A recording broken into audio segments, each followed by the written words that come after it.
不听那个丫头的，能不能现在就离开天启城？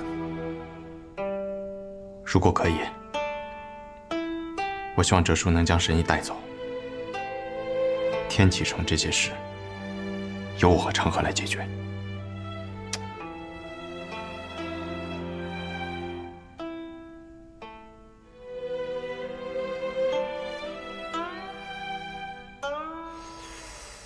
真子讲的话，那就烂了不？你看你现在这个样子，你还能走什么？你要是不想把你这个身体变得跟我一样千疮百孔，那最好的方式就是不要再动武，好好跟我那个女聊上几个月，真子才不会留下隐患。我会尽快恢复，请哲叔放心。放什么心啊？我跟你受的是一样的伤，我一眼就看得出来。如今你要是现在来一阵风，你就如同这盐一样飘散了。可哲叔，你不仅没有死，还依然是我们苏家第一高手。我比你清楚。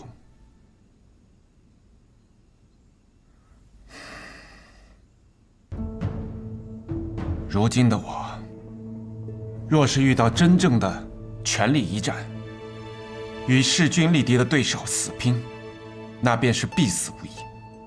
这是我当年受的重伤所留下来的隐患，如今就是新百草在，也治不好我的伤。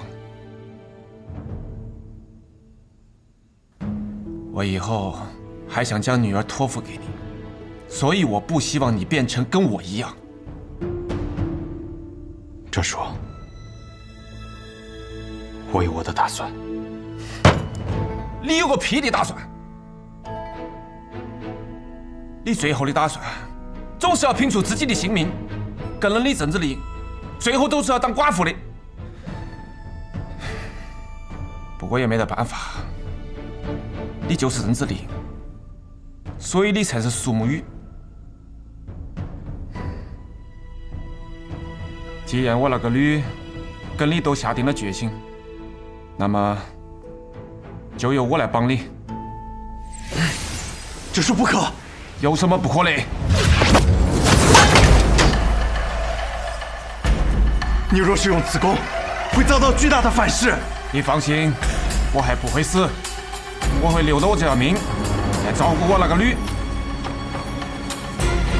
苏沐雨，你没得办法的，你必须要接受我的整气，不然你折输我，反而会立即而亡。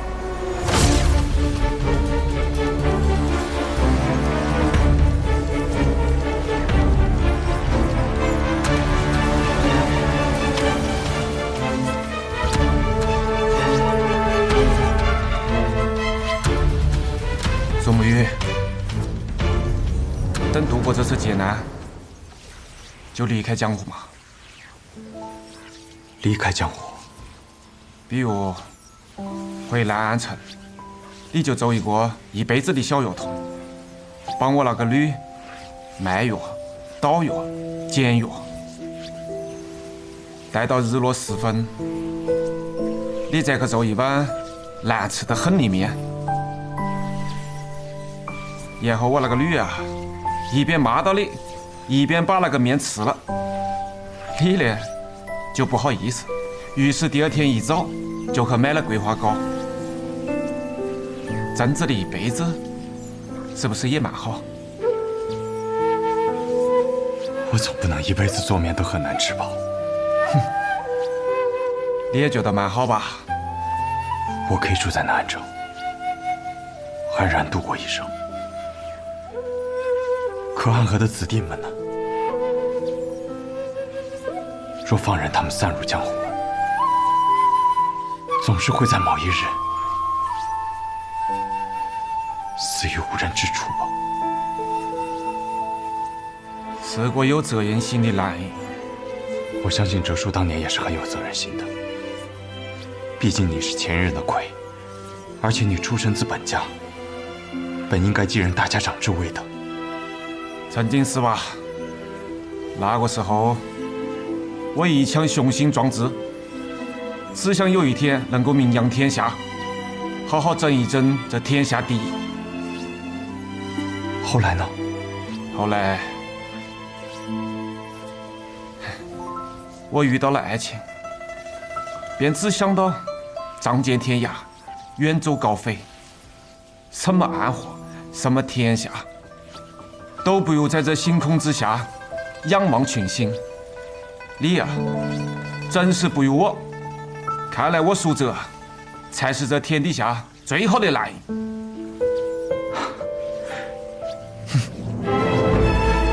狗爹，你在干什么？这应当是神鬼涅槃功。传闻中，有人受了极重的内伤之时，便可以以命换命。虽经过改良，传功之人并不会致死，但是也会遭到极大的反噬。这是为了苏沐雨，真是倾尽全力了。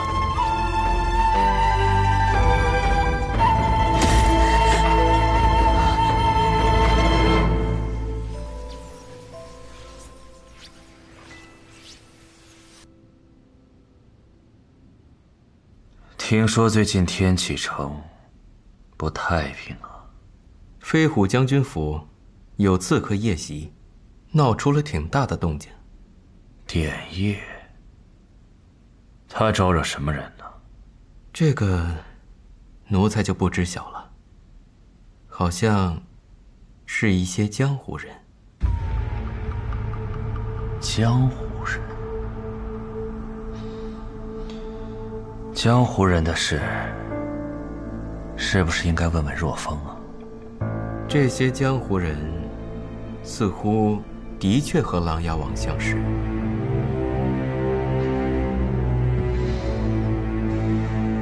江湖人既然敢在天启城刺杀一名将军，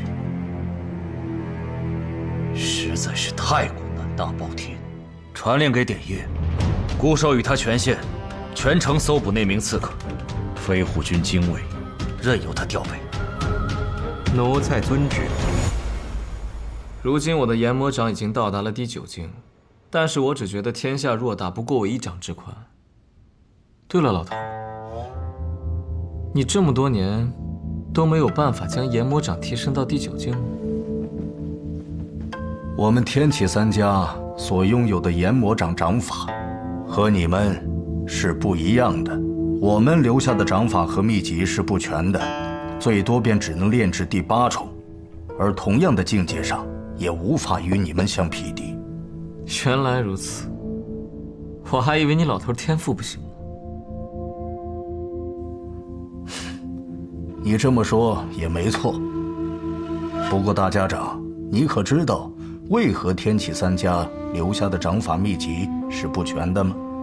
愿闻其详。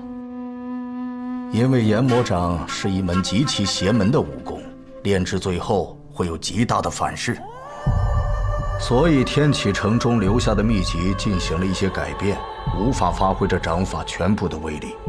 而在暗河的你们，为了追寻更强大的力量，所以留下的是原本。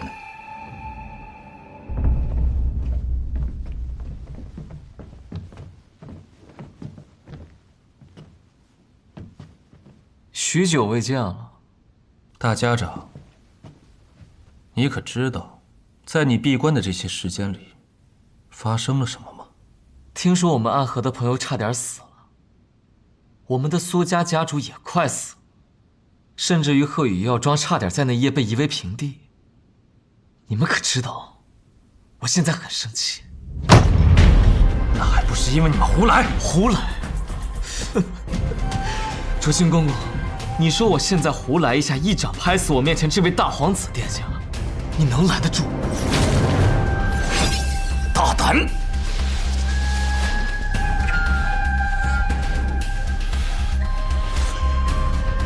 如果是以前的你，必然无法在我面前做到；如果是现在的你，你有5成的机会能取走永儿的性命。我还真想试试。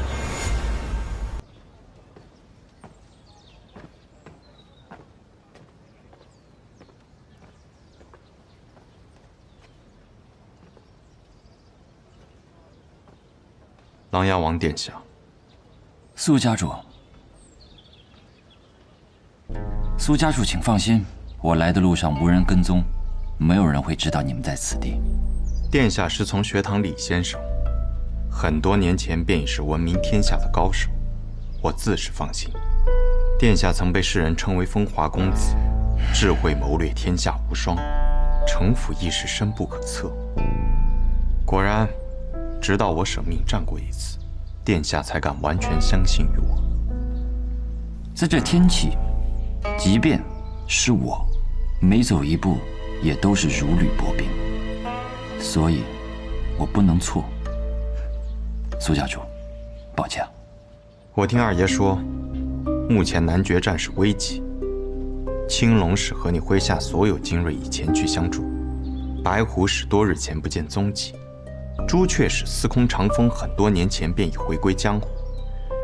如今你身边只剩下唐连月一人。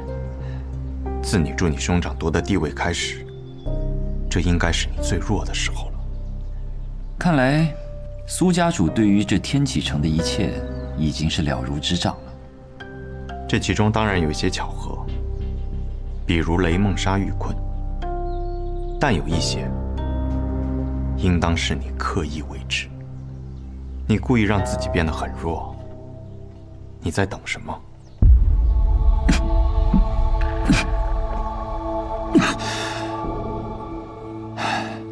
只有当对方觉得我足够弱的时候，他们才会忍不住出手。而我想要的，就是他们对我出手。届时你需要我的帮助。是，因为到那个时候，我依旧会很弱，弱的甚至连我自己的性命都保不住。所以有些事情，苏家主还得帮我。如此看来，我们暗河进入天启的这一步，是不是早就是王爷棋盘上的最后一子？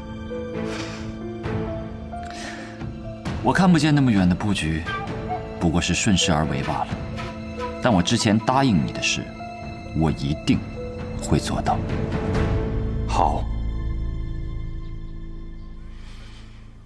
那些中了药人之毒的，皆是天启城手握军权之人。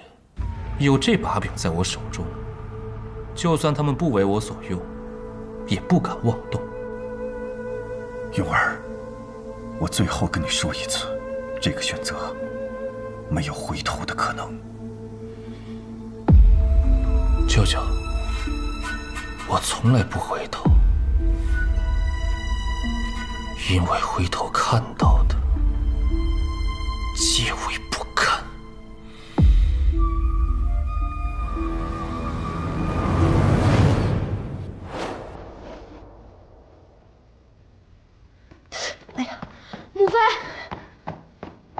母妃，你没事吧？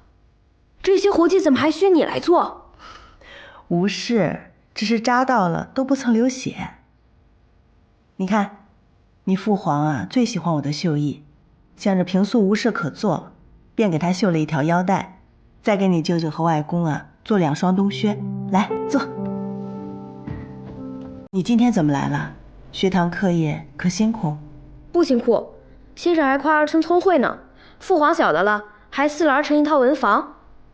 今日不上课，特地回宫来瞧你们。真乖。父皇今日过来吗？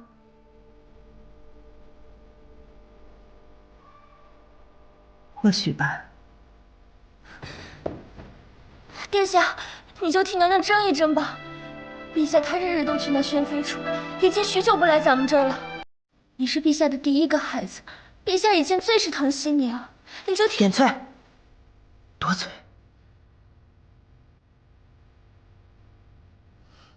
你不用理会他说的，好好读书，为母妃争口气。嗯。娘娘，娘娘不好了，娘娘，娘娘，典老大人所管户部账目出了问题，陛下大怒，要罚典老大人。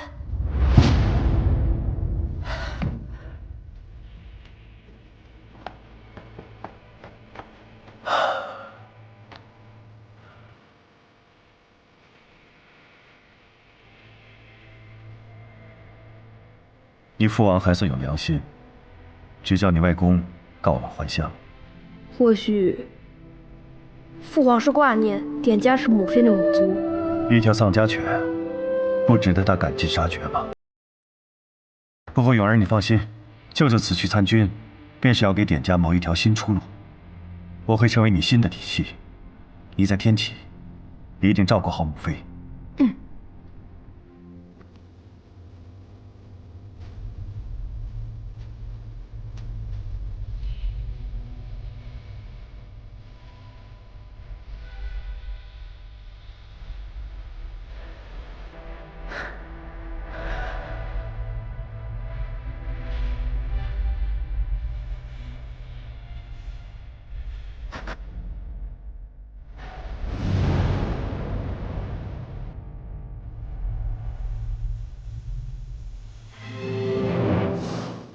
永儿，你是我在这世上唯一的亲人。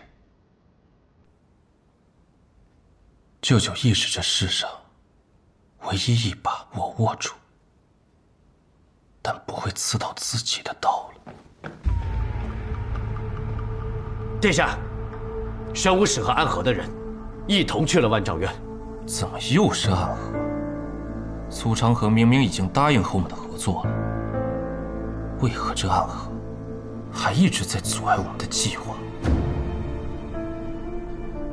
皓月，你去找到苏长河，若他再继续闭关，那我们的合作便不再成立了。所有踏入天启城的暗河之人，我们将一个不留，全都铲除。是，殿下。不如由我去吧，毕竟肃宗追源，我们都是一家人。也可。另外，速速寻到如今苏沐雨他们的藏匿之处，必要之时，也可不必知会苏昌河，直接将他们抹除。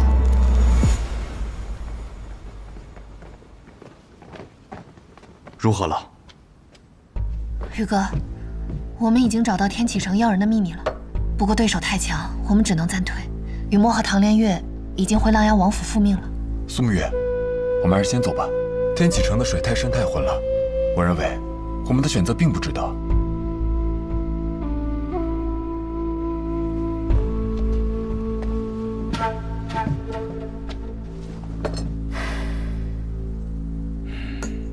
薛伟，去问下厂里，昌河闭关的如何了？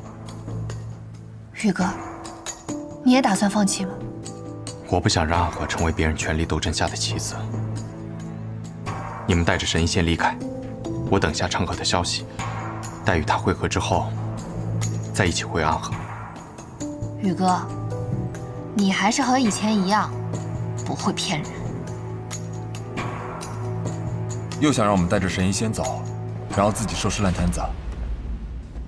我不能走。神医，为何？天启城如今之乱始于药人，而药人之术，又是我们药王谷企图所导致的。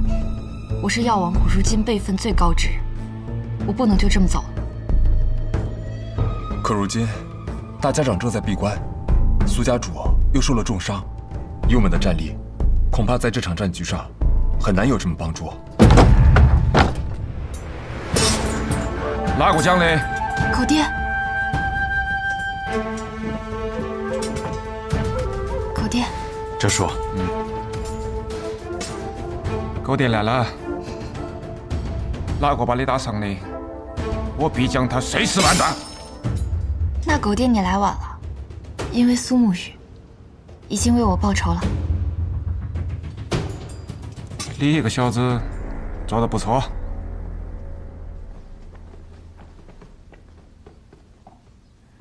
王爷，听闻雨墨姑娘的名字许久了，但今日还是我们第一次见面。之前暗河入天启，本想来一见的，只是那个时候连月没有回来，见我就没有那个必要了。王爷说话倒是有趣。请坐。谢王爷。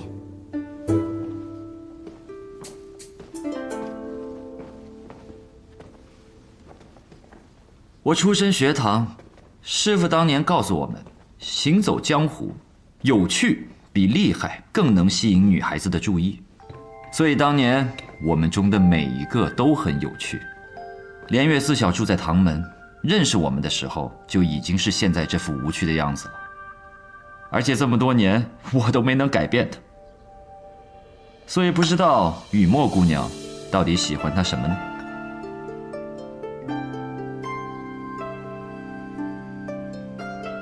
以前喜欢，现在不喜欢了。哦，怎么又不喜欢了？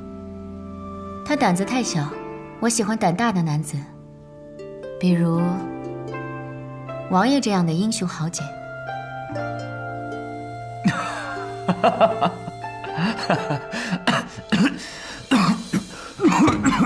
王爷，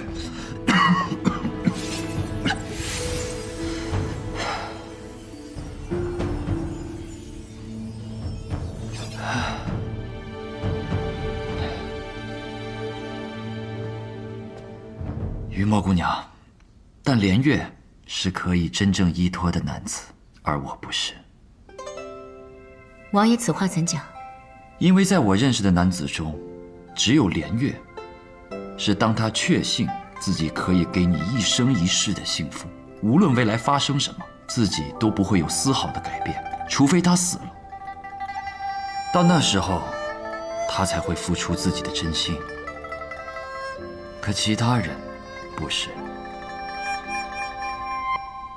王爷，现在不是说这些的时候。我师父原来跟我说过，男女之情，风花雪月，在任何时候说起都是应当的。不久后便是大朝会了，许多达官贵胄家的公子，偏偏在这个时候中了要人之毒。很明显，这是大皇子有什么图谋。加上最近天启城中对王爷流言纷纷，这肯定是冲我们来的。其实我觉得这两者都有可取之处。一个想爱就爱，爱得坦荡，爱得自在，所以在开始的时候，总是能如此炽烈；而一个要等到万事皆定之后才爱，总是少了些波澜，也会让这位姑娘多受些委屈。但是，连月是个很好的人。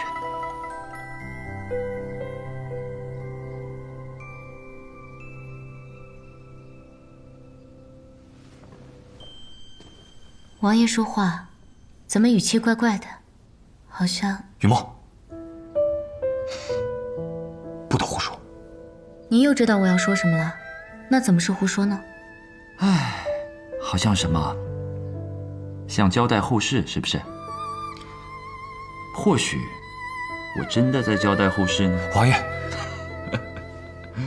罢了罢了。方才你说什么来着？有很多达官贵胄家的公子被下了药人之毒。都是哪家的公子啊？有几个辨出了身份，还有几个没有。那你回来干什么？去找啊，把他们一个个都找出来，统一保护起来，再想这解毒之法。但是要记住，所有的这些行动都要尽快完成，不然等到大朝会的时候，他们的父兄齐聚天启，情况就不妙了。或许会发生更糟糕的事。明白。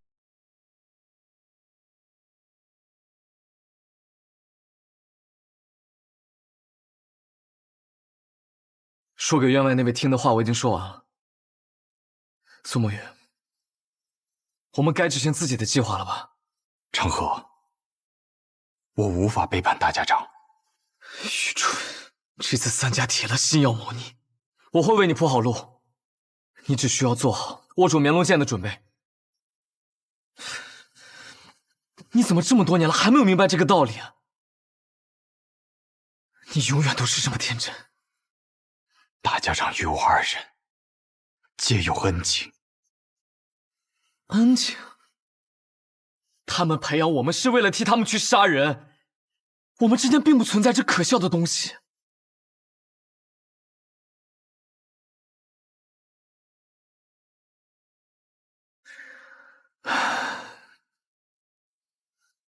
只有你真的把安河当成了自己的家。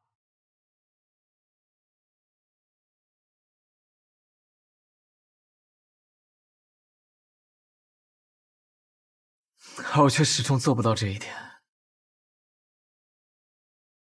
对于我而言，这里只是一个交换利益的地方罢了。他给我们庇护，我们为他杀人。所谓的家人，不过是虚伪的说辞。苏沐雨，哲叔就在外面，若我们一起动手，你还能活下去吗？若哲叔与你联手，我自然不是对手。但凡事总要一试。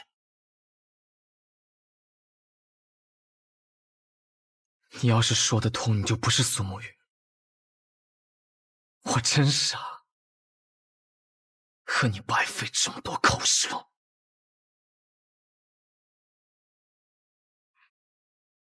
慕白，在里面偷听的可还痛快？你是怎么发现我的？因为那个让你来此候着的消息，就是我给你的。哼，咱们都是同族，就该互通有无。谁跟你是同族？苏长河，你给我等着！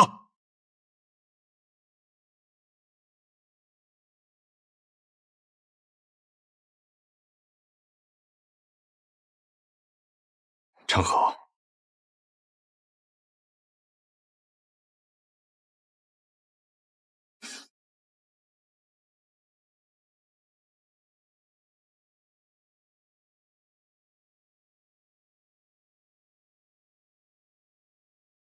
开弓没有回头箭，大家长这次一定会死，我也一定要拿到灭棱剑。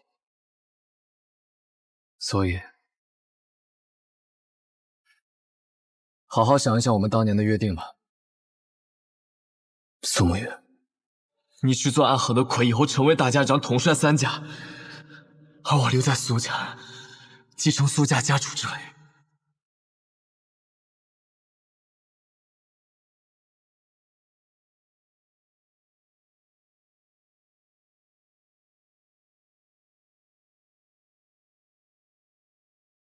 这马车真有意思啊！如此之大，却能行驶平稳；如此之重，却能日行百里。这是搬家搬三爷捣鼓出来的玩意儿，能不有意思吗？做好这架马车10日以后，他便死了，生病死的。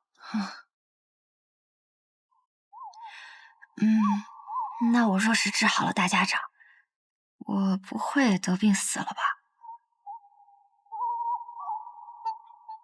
神医多虑了，你可是神医呀！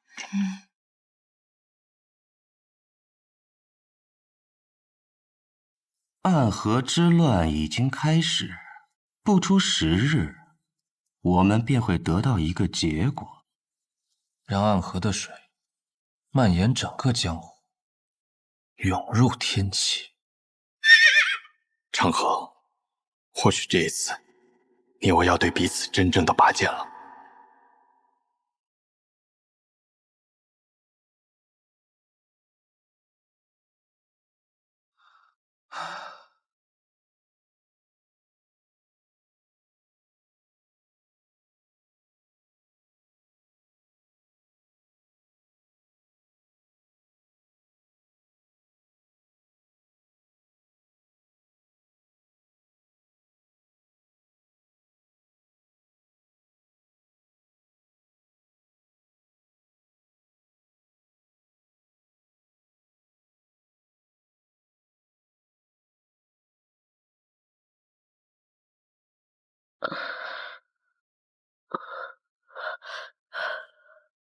这么多年为我点灯的童子，他是唯一一个任务结束还能够活着的。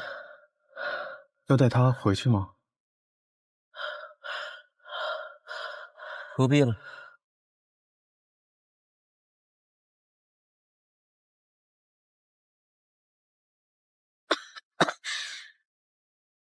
都快死了。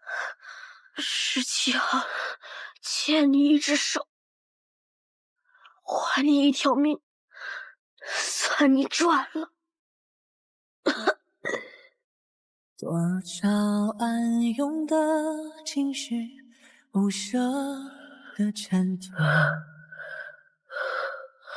漫漫长夜中寻你，挣扎爱痛的17号，你怎么会在这里？我偷听到你们的任务点，思逃出来寻你，我来接你回家。那地方也能算是家吗？有家人等候便是家。你弟弟还在那里？如同宿命随波蜿蜒曲折，谁能趟过黑暗的河？哪里会有彼岸穷尽一生，唯一点光倾尽颜色？辗转悲欢离合，恋恋不舍，思念在夜里醒着，心不由我，情字总无法逃脱。怎么总把自己搞得这么狼狈？反正每次你都会及时出现，我狼狈点儿也没什么问题。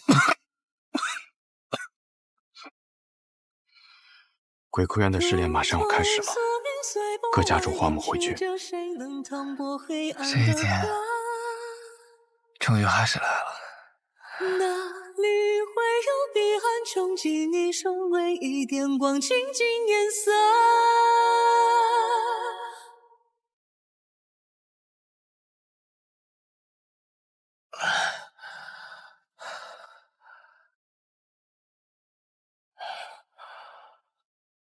想必你们已经有所了解，待会儿时辰一到，你们就会前往鬼窟渊。每组10个人，只允许留下1个。第一组86号、18号、74号、42号、34号、26号、17号。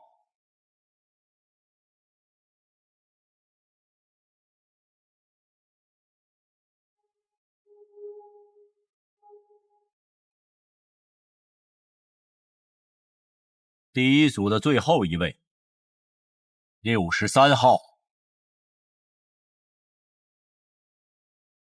63号。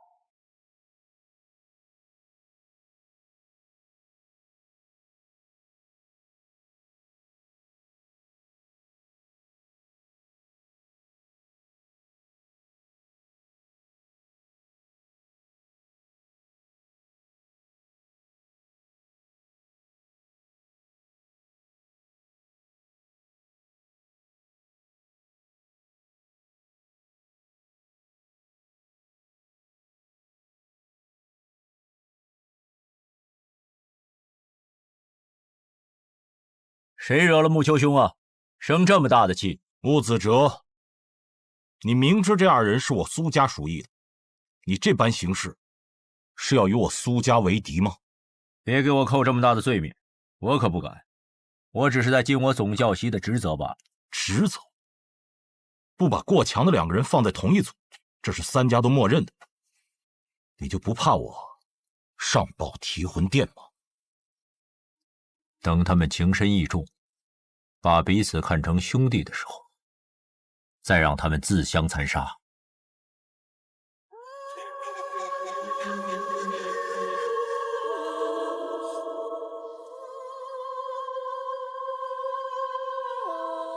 合作在一起，不要走散了。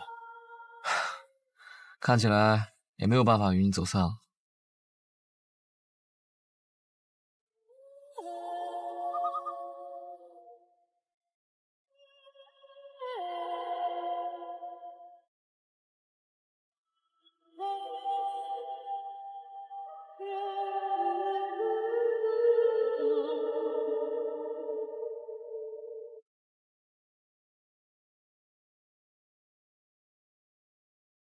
全都来了。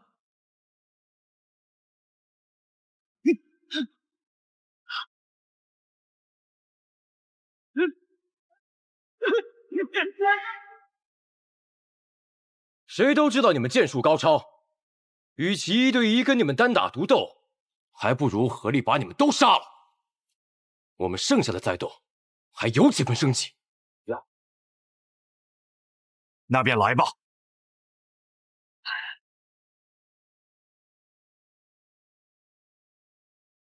八节制，刀剑合适，攻守戒备，决一切生机。要生死战，唯有一途，以耳入局。我为尔。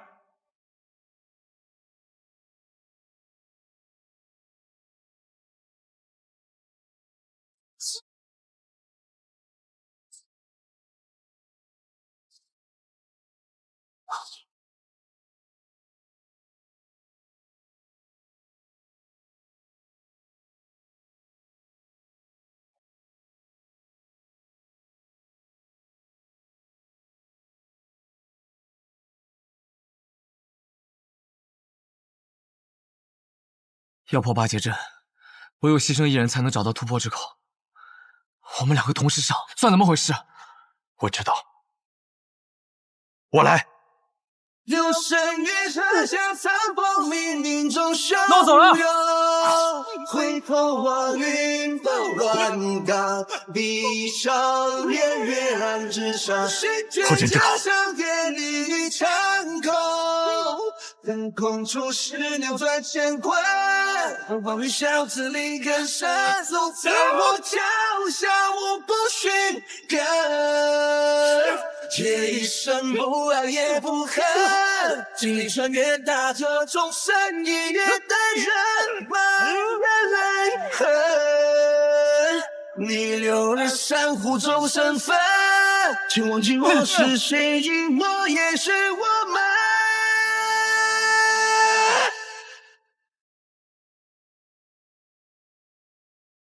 三五一生四地将无知群像，向这里出滔滔，而雷不活动，风起此反风云，比天真高，江州北风霜凛凛千万顷，一流水沙背负大江，行了几万里。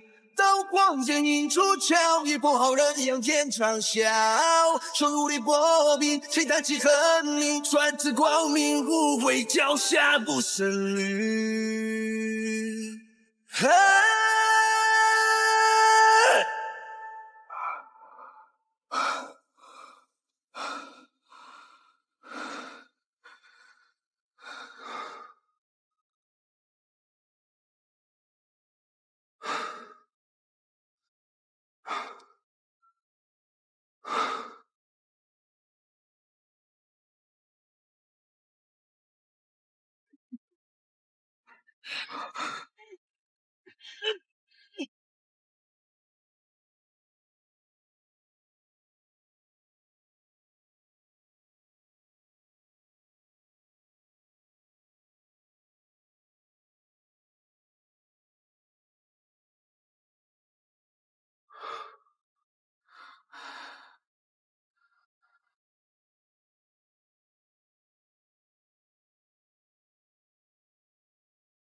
只剩我们2个人了，所以，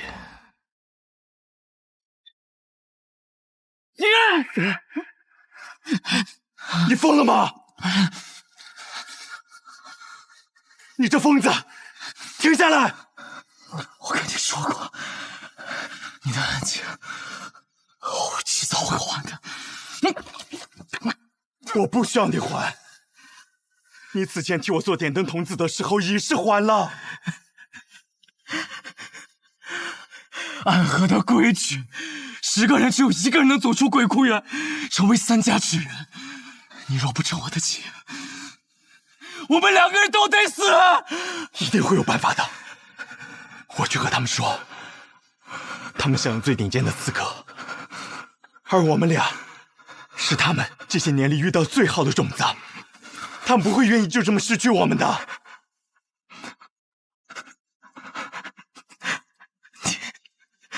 你太天真了，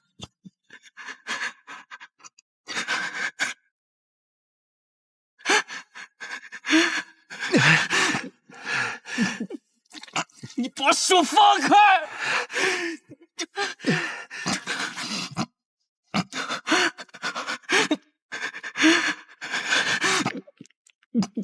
你把手放开！只要足够强，便有资格天真。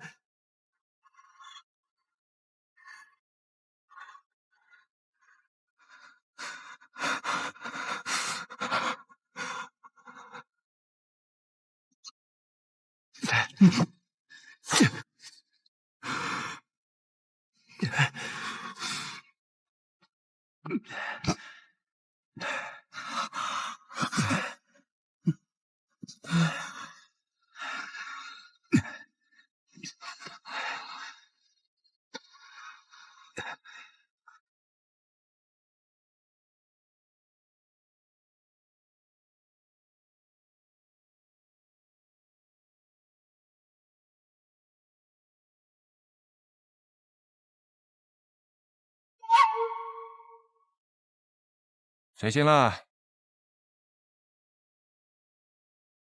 啊，做了一个很长很长的梦，梦到一些很久以前的事儿。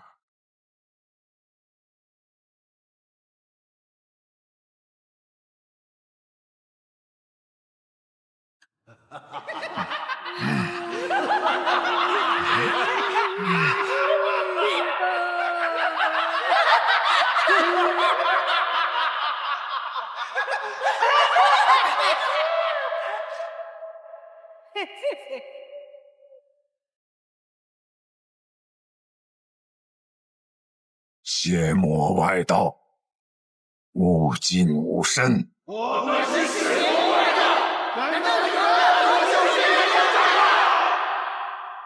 不过是些魔障，看我一剑斩了你们！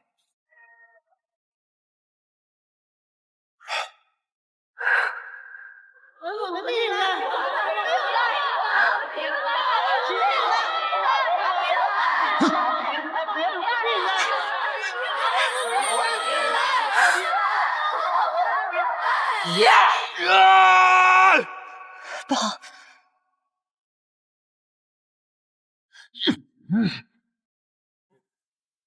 大家长，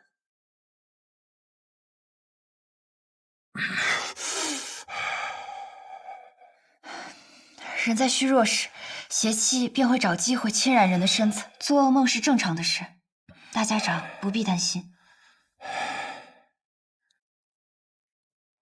大家长可还安好？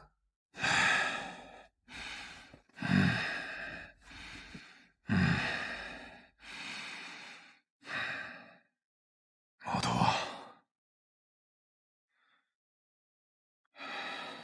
是。神医啊，你此生救过多少人？这我哪里记得得？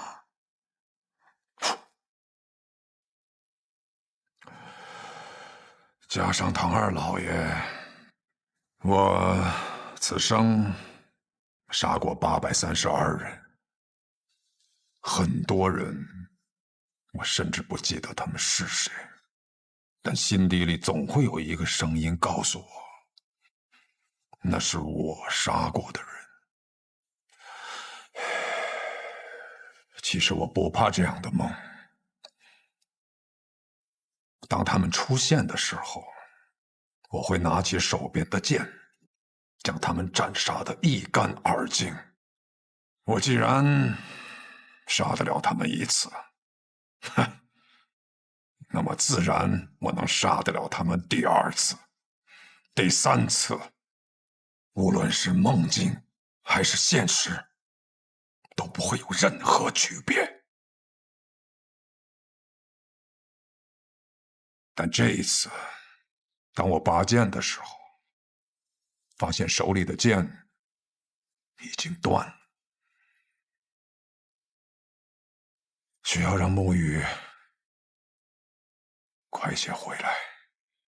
难道大家长就不害怕他在这个时候背叛你吗？不会的。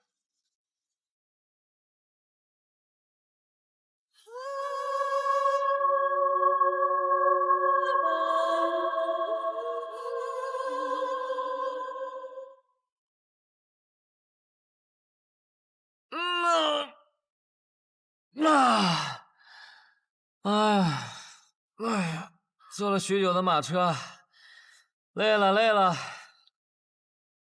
小长河，你这个样子能追到鹰，你到底是什么安排啊？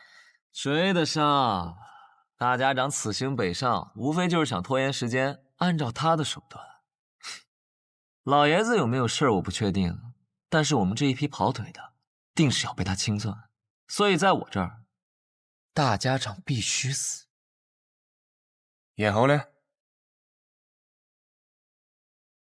我对于苏沐雨的安排应当已经到了，让他见见几个故人，拖延一下他追上大家长的时间。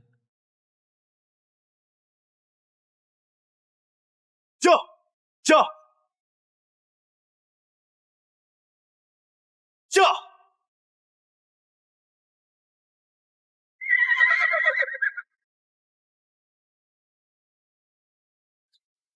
昌黎，宇哥，好久不见了。昌河派你来的。啊，是大哥让我来的。他说让我拦住你，实在不行就哭到你心软。他是不是觉得我不会杀你？他自以为能猜透我的心，可我杀过这么多人，我也有无法控制住自己杀心的时候。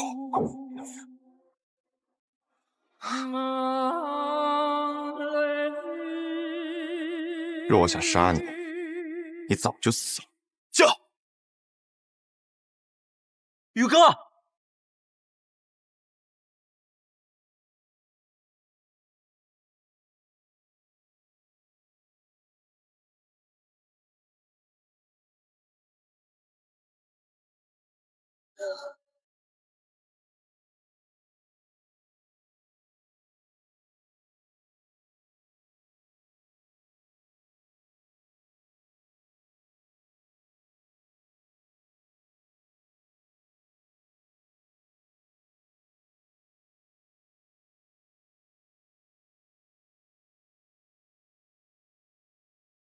老师，你口中的老师这2个字，放在我的身上，我可不敢当。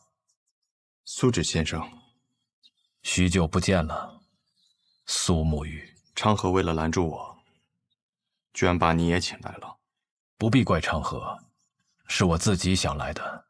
我想此事之后，或许我们便没有相见的机会了，就自请来此见你一下。顺道下一局棋。我在赶路，没有时间。若有机会再见先生，回到暗河，我定去藏书阁拜会。若我没有做到让你下完这局棋，昌河或许会杀了我。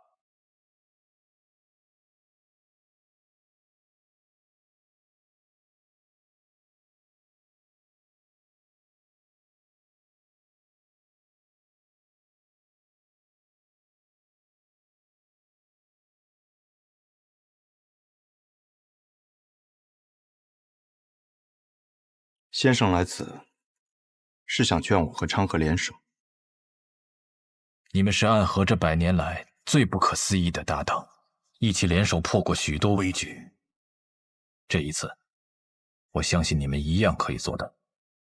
我听昌河说，4年前你们做过一个决定，他当上苏家家主，你当上大家长，成为执掌暗河的新主人。那他有没有说过？我并没有回答他的决定。大家长他值得你这样做吗？这个问题的答案重要吗？沐雨，当你用一个问题来回答另一个问题的时候，就代表你的内心并不坚固。可这问题没有答案，只有选择。我在苏家待了将近10年，昌河与我更是从同一座炼炉当中走出来的师兄弟。准确的说，我们都是家人。昌河那样的人，可不会把老爷子他们当作家人，他只是把你当作家人。可如今我是魁，我的父亲曾教过我，承诺是比生命更重要的东西。先生您也说过，没了承诺，收了钱的刺客便会因为更多的钱而转头去杀自己的主顾，那么到最后秩序变乱了，刺客便没有存在的理由，暗河也没有存在的必要。你很聪明，但有时候太过于执拗了。已经沦为杀人的棋子，若心中还不存在点执拗，那么活着也像是死了。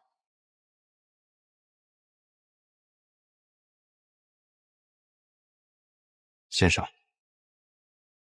你败了，告辞。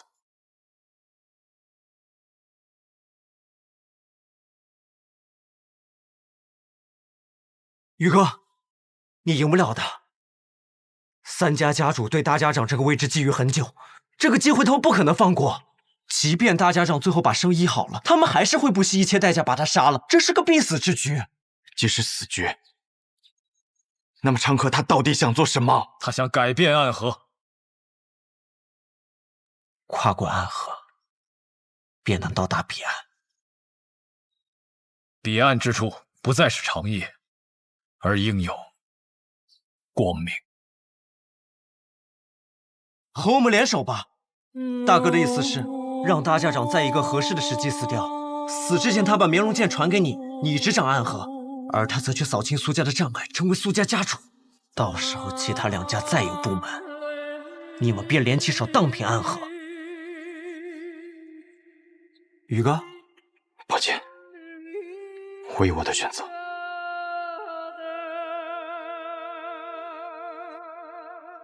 大哥说了，若你拒绝，那他就自己当这个3家之主，到时候不管谁挡在他面前，他都会杀死，包括你，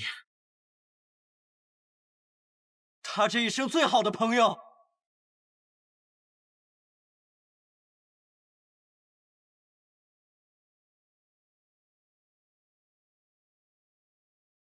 沐雨，道阻且长。行则将之。驾！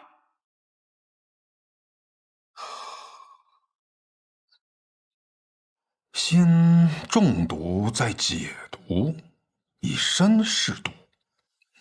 倒是有种不疯魔不成活的意思。只是我不太明白，为了几张银票，神医愿意为我以身试毒？自然是不愿意啊，我又不傻。不过我有一个办法，既能感同身受的了解大家长体内的毒，但同时又不会死。什么办法？移魂大法。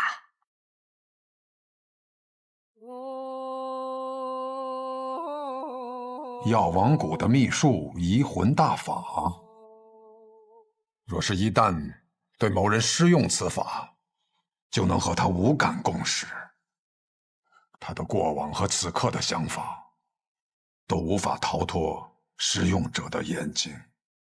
若是遇到意志薄弱者，甚至能彻底占据他的意识。我初听到此门功法，还曾感慨，这哪里是医术，分明是邪术。确实，医者行医，治的是人身体里的毛病，而移魂大法却能治人心病。不过我这次对大家长施用移魂大法，为的是彻底去除你体内的毒。至于大家长你心里想的那些嘛，我可以试着不去看。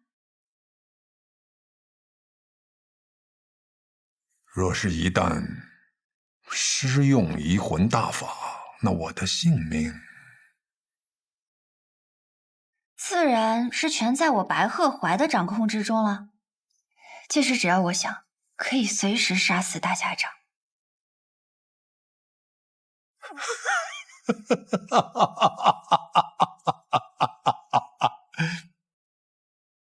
我想试试。大家长能活几日就让他活几日吧，反正我们抓紧时间找机会，先把那小神医给杀了就是。大家长和那个神医有弟子麝小保护，你那么有信心？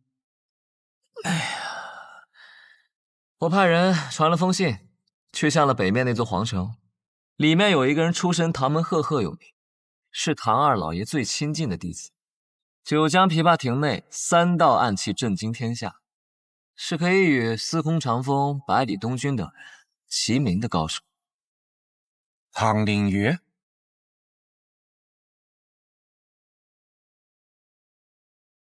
我不知道大家长为什么要杀唐二老爷，但我知道唐二老爷死了，最想报仇的人一定是唐灵月。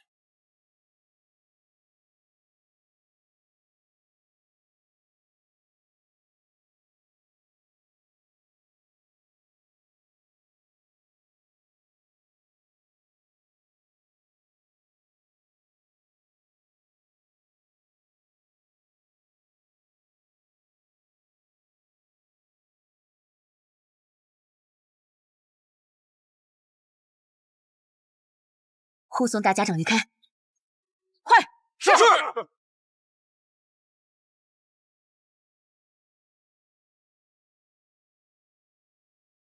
难得有片刻喘息，又要赶路逃命了。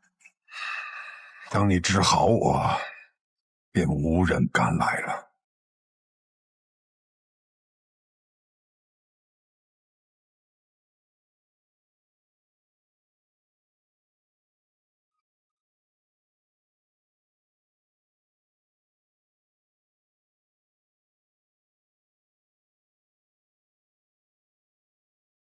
找到你们了，暗河。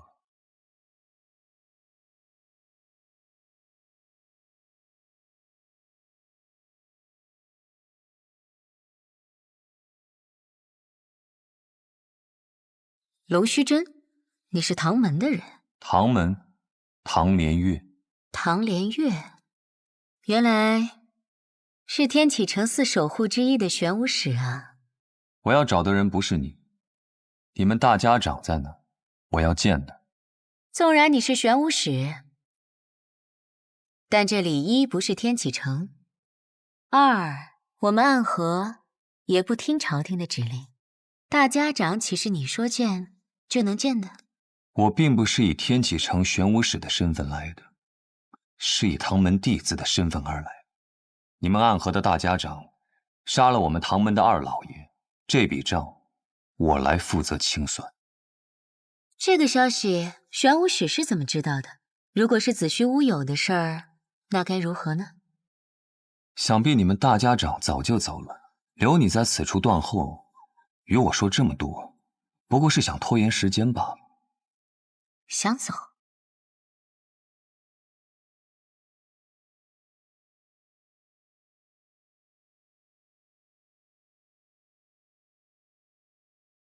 急！这样精妙的暗器手法，这就是白小堂冠绝榜上数1数2的高手吗？荧惑纸蝶和幽冥珠，你是暗河木家蜘蛛女。我不喜欢这个代号。小伎俩，你以为以荧惑纸蝶为掩盖，让这幽冥珠悄悄接近我，你毒丝偷袭，我就不会发现吗？真是自以为聪明的傻子。你在幽冥珠里放了什么？自然是霹雳堂雷家的霹雳子了。你怎么会有雷家的霹雳子？早年执行任务路过霹雳堂，很多雷家的少年郎都曾拜倒在我的石榴裙下，当然是他们双手奉上来讨我欢心的。不过我跟你说这些做什么？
童子点灯，阴魂索命。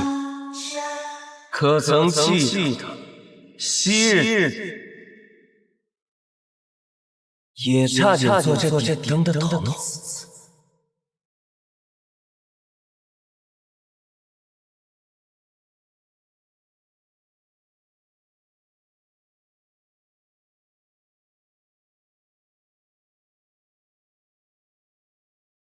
穆家穆英真，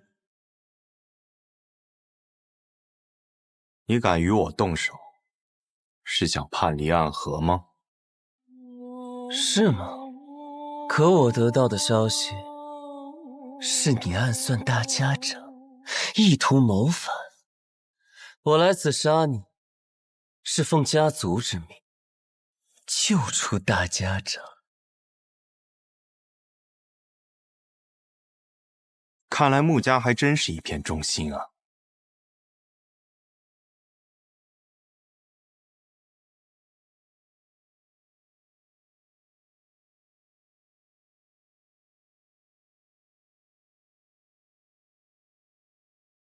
素闻纸伞鬼苏沐雨最强的剑法乃是18剑阵，可看你现在这个架势，似乎是觉得我没有资格同时见识你那18柄剑了。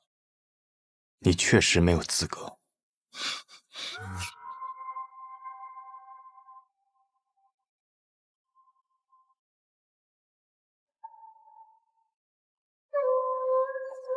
当年本该是你去的，可苏昌河代替你做了这点灯的少爷。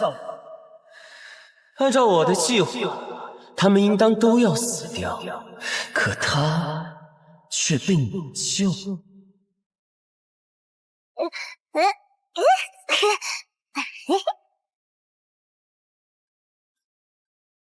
我想我明白为何他要替你。如果当年点灯的人是你，你必死无疑。实在没想到，苏家赫赫有名的纸伞鬼，从尸体遍地的炼炉中爬出来的无名者，如今的朱影首领魁，居然是一个心存善念的人，舍不得对孩子下手。